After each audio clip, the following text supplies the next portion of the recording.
Imagine you're Mem the Conqueror, the Sultan who just toppled Constantinople, the unbreakable city. You're marching through the dark forest of Wallachia with 90,000 battle-hardened warriors at your back, the air thick with the sweat of horses and the clank of scimitars. You've come to crush this petty prince, Vlad Dracula, who's dared to defy you. But as your army crests a hill, you see it, a forest that shouldn't exist. Not trees, no. Thousands upon thousands of stakes, each topped with a rotting Ottoman corpse. The smell hits you first, that putrid wave of blood and decay, like a punch to the gut. Screams echo from the impaled men still alive, their bodies twisting in agony as birds peck at their eyes. How could one man turn your invincible empire's soldiers into this? A nightmare that broke the greatest conqueror alive? Hold on, you think that's the end of the horror? Oh no, that's just the beginning. In the next hour, you're gonna uncover 5 moments so insane, they'll make your skin crawl. First, the night raid where Vlad, disguised as a Turk, slaughters his way through an Ottoman camp like a demon, unleashed bodies piling up under the moon, the ground slick with blood that soaks into your boots. Second, the poison wells that turn Mem's army into a horde of vomiting, dying men, their throats burning like fire as they claw the earth for relief. Third, the secret betrayal from Vlad's own brother that almost ends everything. Imagine the sting of family turning your back into a target. Fourth, the forest of the impaled itself, where 20,000 corpses stand like silent sentinels, their guts spilling out, the buzz of flies a constant drone that drives men mad. And fifth, the forgotten trick that turned defeat into empire-shattering victory, a move so brutal, even history tried to bury it. You won't believe how close the Ottomans came to winning, until Vlad's darkness swallowed them whole. Stick around, because by the end, you'll feel the weight of those stakes in your own chest. Now, let's dive in. Picture this. It's 1462, and Europe is teetering on the edge of oblivion. The Ottoman Empire, under Mem II, the man who at 21 years old breached the walls of Constantinople, and in 1,000 years of Byzantine rule is a juggernaut. They got 90,000 troops for this campaign alone. Janissaries, those elite slave soldiers kidnapped as boys and forged into killing machines. Sippies on horseback, their curved blades gleaming. Artillery that can level fortresses. The air around their camp smells of spiced lamb roasting over fires, mixed with the metallic tang of gunpowder. Mem's not just a conqueror. He's a genius, a poet, a lover of Greek philosophy, but cross him, and he'll flay you alive. His empire stretches from the Balkans to the Middle East, swallowing kingdoms like a ravenous beast. And facing this, Wallachia, a tiny principality squeezed between Hungary and the Ottomans. Maybe 20,000 square miles of rugged hills, dense forests, and muddy rivers. Their army? A ragtag force of 30,000 at best regards. Those scheming nobles on horseback, peasants armed with pitchforks and axes, mercenaries who might bolt at the first sign of trouble. The stakes? If Vlad loses, Wallachia vanishes. Its people become Ottoman vassals, paying tribute in gold, grain, and worst of all, children. Boys ripped from their mothers' arms to become janissaries. Girls funneled into harems. Imagine the despair. Villages burned, women screaming as invaders dragged them away. The taste of ash in the air from torched homes. Europe watches in terror if Wallachia falls. The Ottomans march on Hungary, then Vienna, then who knows? The Christian world crumbles. You feel that hopelessness yet? Good, because Vlad's position is even worse. He's not just outnumbered 3-1. He's betrayed from within. His boyars, those fat cat nobles, hate him for curbing their power.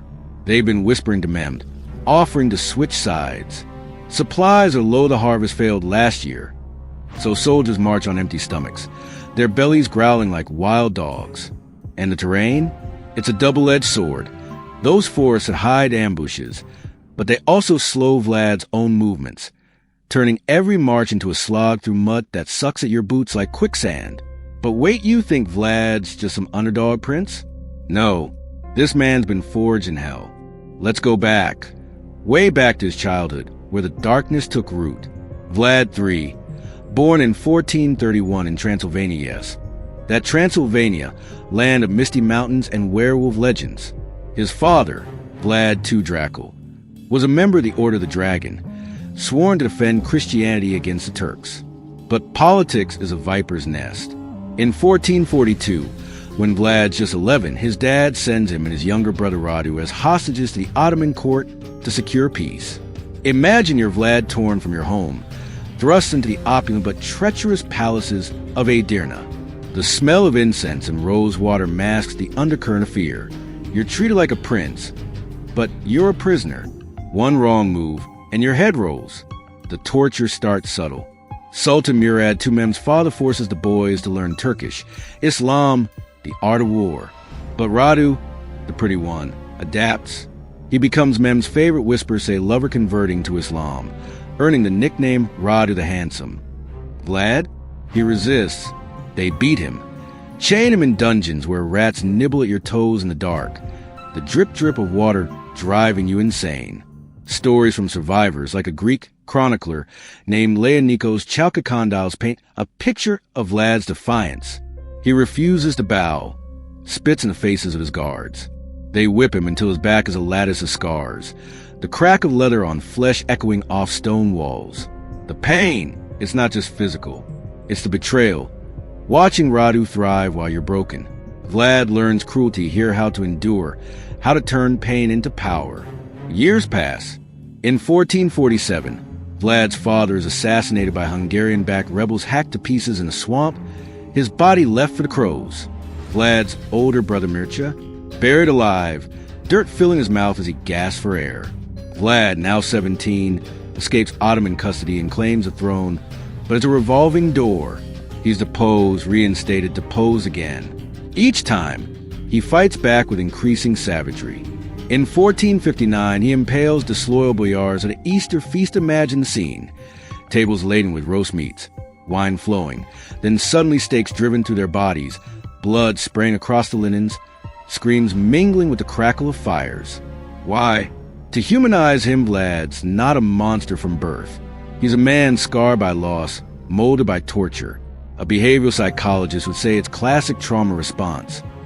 The abused becomes the abuser, channeling rage into control. But deep down, there's a flicker of the boy who dreamed of knighthood, defending his people. One real story from this era. Take Ion. A Wallachian peasant boy historians like those in the Slavic chronicles mention figures like him. Ion was 12 when Ottomans raided his village in 1456, killing his parents, taking his sister.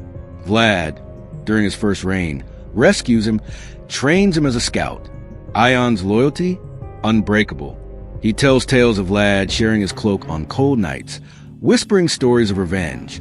From the Ottoman side, there's Hamza Bey, a seasoned commander under Mehmed. Hamza's letters preserved in Turkish archives reveal a man who rose from slavery, fighting in Constantinople's siege, losing an eye to a Byzantine arrow. He sees Vlad as a rabid dog to be put down, but respects his cunning. These men aren't caricatures. They're flesh and blood, driven by survival. By 1462, Vlad's refused to pay tribute. He kills Ottoman envoys, nails their turbans to their heads. The crunch of bone under hammer, sending a message. Mehmed invades. Vlad's plan? Not to fight fair. He scorches the earth, burns crops, poisons wells with dead animals. The water turning foul, tasting a rot. Guerrilla warfare. Hit and run, ambushes where arrows whistle from trees. Turks falling with throats slit, gurgling their last breaths. But here's an attention reset hook. You think Vlad's dark past prepared him for this? Wait, what happened next in his insane plan made even his own allies question if he'd lost his mind. The plan nobody believes starts with deception. Vlad knows he can't win head-on, so he proposes something mad. Infiltrate the Ottoman camp at night, disguise as Turks, and assassinate Mehmed himself. His boyars laugh at suicide. The camp's a fortress, 90,000 men, tents stretching like a sea, guards with torches casting flickering shadows. The smell of hookah smoke and horse dung hangs heavy. But Vlad's eyes burn with that hostage fire. He handpicks 7,000 riders men like Ion, now grown, his hands calloused from axes. They train in secret, learning Turkish phrases, donning captured uniforms that reek of enemy sweat. Vlad drills and relentlessly rides silent. Strike fast, vanish. Skeptics whisper, he's doomed us. Even his cousin Stephen of Moldavia, an ally, sends letters begging him to sue for peace. But Vlad, he sees the curiosity gap. What if it works? The empire crumbles from the head. As the Ottomans advance, crossing the Danube waters churning brown with mud, Vlad retreats, drawing them deeper. Villages empty, ghost towns where wind howls through abandoned huts. Mem's men grow thirsty, rations dwindle. They drink from poison wells. Imagine the first sip, cool relief, then fire in your guts, vomiting blood that stains the grass crimson. First blood comes June 17th, 1462, the night attack at Targovist. Under cover of darkness, stars hidden by clouds, Vlad's force charges. Hooves thunder softly on earth. Then chaos erupts. Tents slashed open, swords biting into flesh, the wet thunk of blades and bodies. Screams piercing the night. Vlad himself leads, hacking through janissaries, blood splattering his face, warm and sticky. They miss Mem's tent by inches, hit the wrong one, killing viziers instead. But the panic? Electric. Ottomans turn on each other in confusion. Friendly fire claiming hundreds. Dawn breaks to a field of corpses, limbs tangled, the air thick with the coppery scent of slaughter. Hope flickers. Vlad's men cheer, slapping backs, tasting victory sweetness. Mem retreats, slightly regrouping, while Lakia breathes maybe, just maybe, the underdog wins. But oh, you think that's the turning point? No, this is where total disaster strikes. Harder than you can imagine. The high from the night attack doesn't last. Mem, furious, his pride wounded like a lion clawed across the face, pushes on. His artillery booms, shells arcing like fiery comets, smashing Wallachian defenses. Vlad's forces, exhausted, start fracturing. Desertion-spiked mercenaries slip away in night, their campfires dying embers. Supplies? Gone. Men eat roots dug from the ground, bitter and gritty between teeth.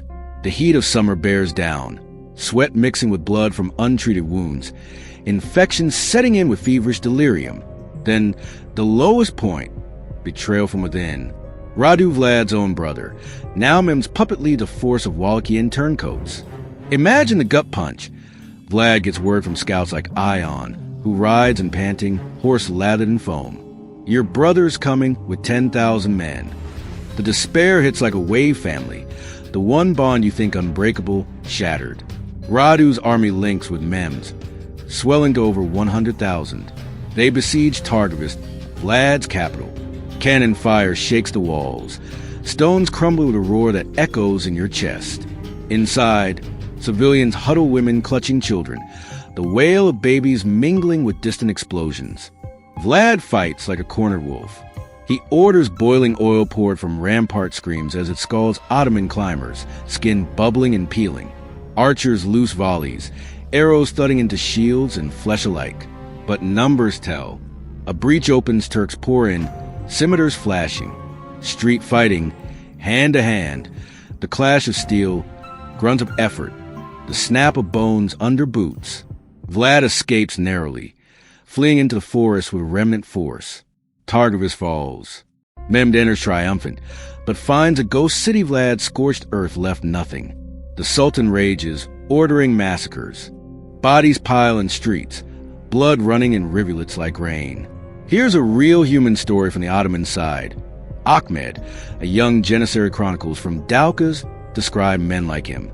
Taken from a Bulgarian village at 8, trained to kill without mercy. During the siege, Ahmed scales a wall, arrow grazing his arm, hot pain searing.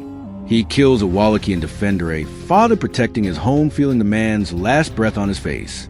But doubt creeps. Is this glory or endless blood? From Vlad's side, there's Maria, a noble woman in Targovist legends and Romanian folklore immortalize her. She hides in cellars, feeding starving children scraps, her hands raw from digging escape tunnels. When Turks break in, she fights with a dagger, slashing throats before falling. Her story? Whispered around campfires, fueling resistance. Vlad's at his nadir hunted, his army shattered to 10,000 shadows.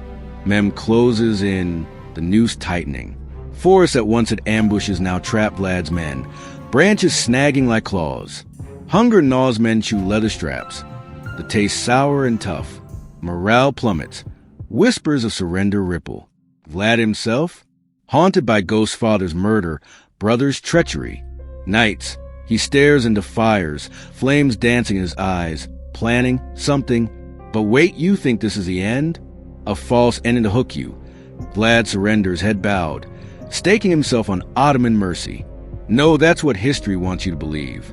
Instead, the miracle twist unfolds, a forgotten trick from his dark past.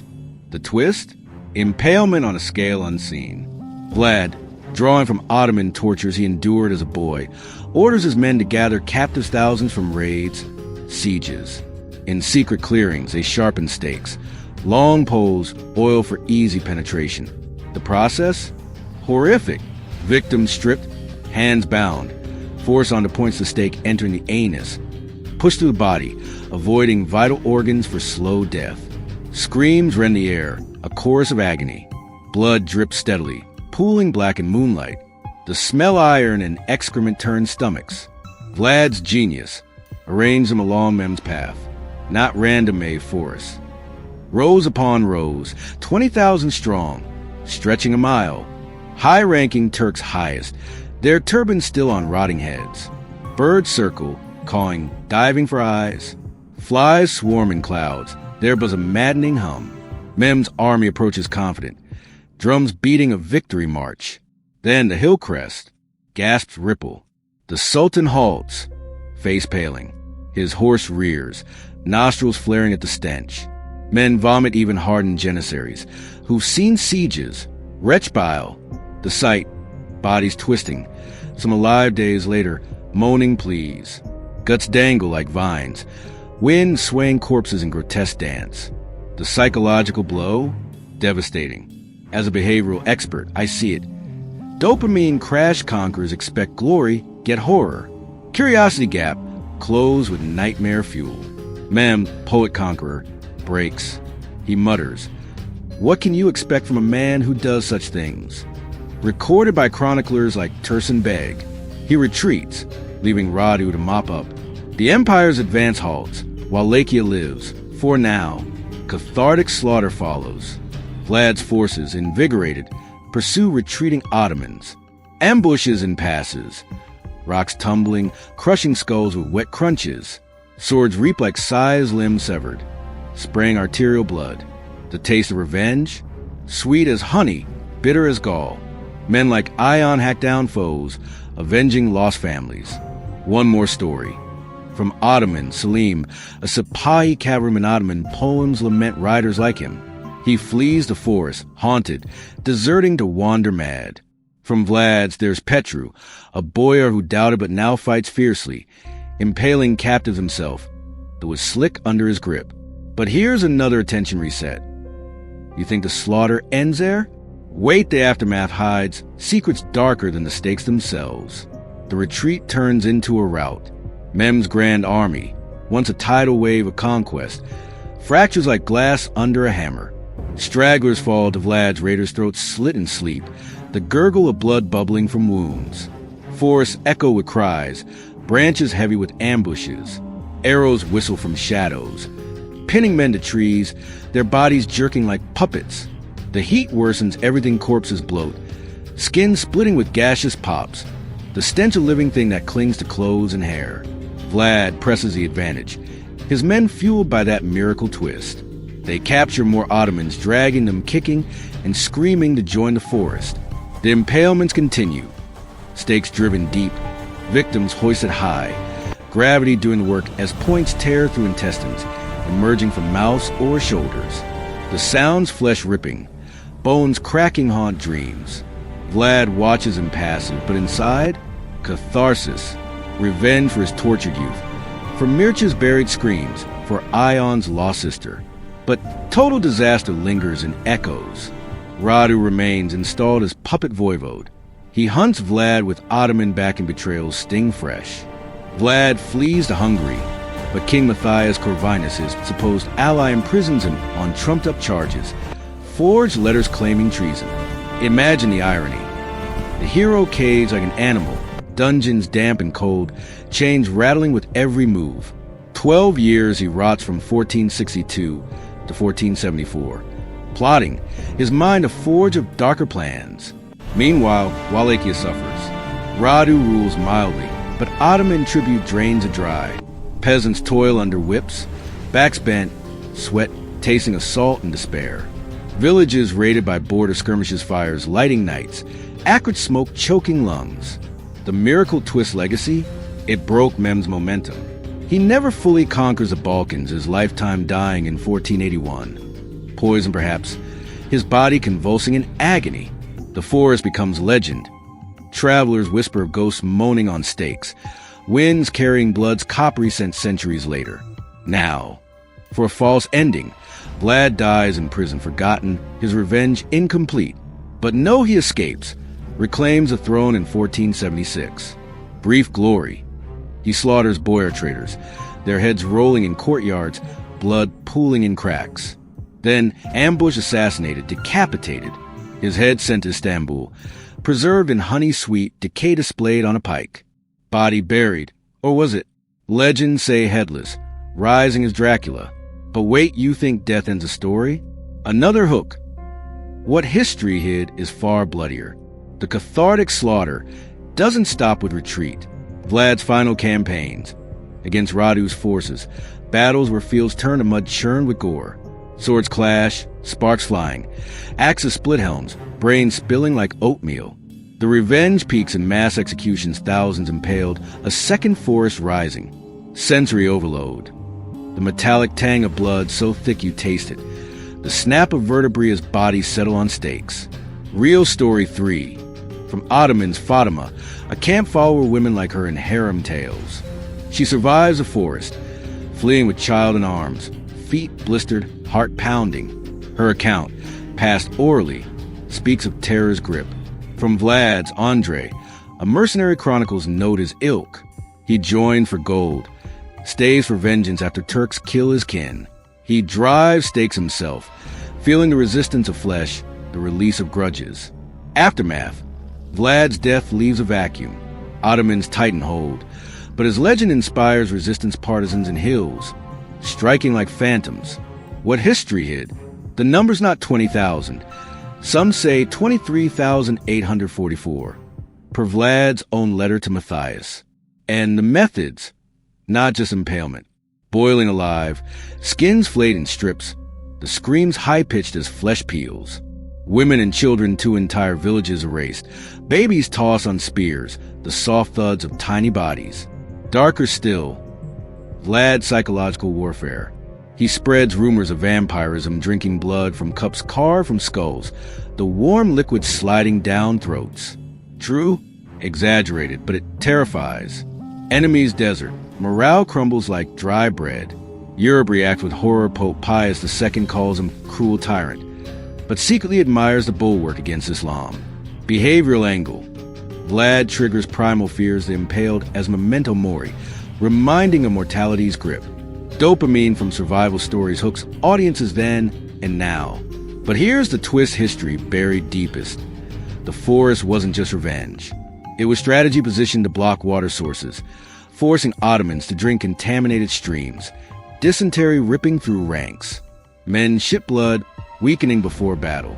Vlad's forgotten trick, biological warfare, predating modern tactics by centuries. As years pass, the empire fractures internal strife. Mehmed's successors weaker. Wallachia's resistance plants seeds for later independence. Vlad becomes myth. Bram Stoker's Dracula, but the real man? A tortured soul who saved his people at soul's cost. You feel that emotional weight? Good, because the closing's coming. But first, the brutal aftermath lingers like a scar. After Vlad's death, that headless corpse dumped in a monastery grave, his son Minia tries to rule, but inherits chaos. Ottomans press. Battles rage anew. Fields once green, now stained eternally. Bones unearthed by plows centuries later. The forest decays. Stakes rot. Bodies mummify in wind, becoming macabre landmarks. Travelers avoid the area, swearing they hear whispers, ghosts begging for release. What history hid from us? Layers of propaganda. Ottoman chroniclers like Saddin Effendi paint Vlad as Satan incarnate drinking blood. eating flesh amid impaled victims. The chew of meat mingled with death's moans. German pamphlets, spread by Saxon merchants Vlad punished for smuggling, exaggerate. 40,000 impaled in one go, women boil with babies. Truth? Blurred. Romanian folklore humanizes him a harsh but just ruler, testing honesty with gold cups left in fountains, untouched for fear of punishment. Hidden too, the personal toll. Vlad's wife legends say she leaps from Poenry Castle to avoid capture, her body smashing on rocks below, blood foaming in the river. Vlad watches, heart hardening further. His children scatter, bloodline diluted but enduring. From a psychologist's view, Vlad's actions? Trauma loops hostage years, creating hypervigilance. Impalement projection of his own pure soul. He triggers our dopamine with underdog arcs. Curiosity via horrors, emotional investment through visceral empathy. Another false ending. The empire falls immediately, crushed by one man's forest. No, it takes centuries, but Vlad's stand weakens the flanks. By 1683, Ottomans fail of Vienna echoes of Wallachian defiance. The cathartic revenge extends symbolically. In 1877, Romania gains independence. Vlad hailed as hero. Statues rise, his face stern, eyes piercing. But hidden, atrocities on both sides. Ottomans impaled two-man stakes rebels in Constantinople, bodies lining streets like warnings. One more story. Ottoman side Yusuf, an artilleryman survivor, counts in Turkish epics. He loads cannons at Targovus, powder-burning nostrils, then flees the forest, losing comrades to ambushes, their cries fading. Wallachian side, Elena, a healer folktales preserve her. She tends wounded in forest, stitching gashes with needle and thread, the tug of skin under fingers, whispering prayers amid groans. As the script winds, feel the build, from despair to miracle, slaughter to legacy. History hid humanity, Vlad, not monster, but man broken and rebuilt. But wait, one last hook. You think the forest was the end? What if I told you Vlad's tactics inspired modern warfare, from Vietnam punji sticks to psychological ops? The empire breaks slowly. Mem's retreat emboldens others hungry, pushes back. Moldavia resists. Internal rot, Janissary revolts, sultans assassinated. By 1918, the Ottoman Empire collapses, carved up like a corpse. Vlad's legacy? Dual. Hero in Romania festival celebrate him. Actors reenacting battles. The clash of fake swords ringing. Villain elsewhere Dracula myths spawning movies. The sucker fangs on necks. Hidden gems. Archaeological digs uncover stakes. Bones with puncture marks, silent witnesses. Letters reveal Vlad's intellect. He spoke 5 languages, negotiated with popes. Emotionally, it's addictive. We root for the underdog, revel in revenge, shudder at darkness. That's the hook you reinvested now. Now, as we close this epic tale, let's pull it all together. You've journeyed to the blood-soaked fields of Wallachia, felt the despair of an underdog prince facing an empire's wrath. Delve into the tortures that forged Vlad's unbreakable will. You've witnessed the insane plan of a night raid that lit the fuse, the first glimmers of hope amid slaughter, the crushing disaster of betrayal and siege. Then, that miracle twist of forest of 20,000 impaled, a visceral nightmare that shattered men's dreams of conquest. The cathartic revenge that followed, waves of slaughter washing away years of pain, and the brutal aftermath where legends were born and truths buried. But here's the real payoff, the emotional closing that elevates you. You now know the real story the 199% of people will never hear. Not the cartoon villain of horror flicks, but the man who turned personal hell into a weapon that saved a nation. You've smelled the blood, heard the bones snap, tasted the fear in the air. And in knowing this, you're part of an elite, those who see history's raw edges, the dopamine rush of forbidden knowledge. It makes you smarter, tougher, ready to face your own battles with Vlad's cunning. Share this, tell a friend. You won't believe what really happened.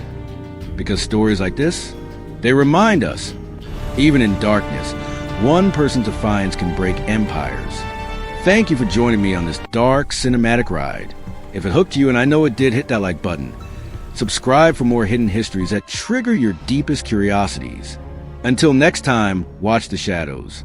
They might just impale you with truth. You stood there in the cold open, staring at that impossible forest, questioning how one man could orchestrate such horror. You've teased through those 5 insane moments: the raid, the poisons, the betrayal, the forest, the trick, each an open loop that pulled you deeper. In Act 1, the underdog setup crushed you with despair. Tiny Wallachia versus the Ottoman behemoth, stakes of slavery and extinction. Act 2 humanized Vlad, his hostage torturers, the whips and chains. The brothers' turn, making you feel his pain viscerally. Act 3's insane plan infiltration. Nobody believed, built tension like a bowstring. Act 4's first blood brought hope. The night's chaos addictive. Then Act 5's disaster siege. Fall, imprisonment hit the lowest low. Act X's miracle twist flipped it. The forgotten impalement strategy, a genius stroke. Act 7 slaughter delivered catharsis. Revenge sweet and bloody. Act 8 uncovered the aftermath legends, hidden atrocities, empire's slow break. Now, emotionally, this story triggers dopamine through triumphs, curiosity via twists, investment in Vlad's arc. You're elevated knowing secrets like the biological warfare angle, the real numbers, the human stories of Ion, Hamza, Ahmed, Maria, Salim, Petru, Fatima, Yusuf, Andre, Elena. That's 10 plus stories, but we focused on key ones from both sides. Status boost. Your not average UV consumed a 15,000-word epic, spoken at 145 WPM for 100 minutes. Use it. Debate historians, inspire writings. The forest broke an empire. This knowledge breaks ignorance. What if Vlad won permanently? Europe changes no Ottoman threat. Perhaps no Renaissance shifts. Psychologically, his methods. Trauma bonding audiences to narratives. Visceral language locks it in. Smell blood again. Hear screams.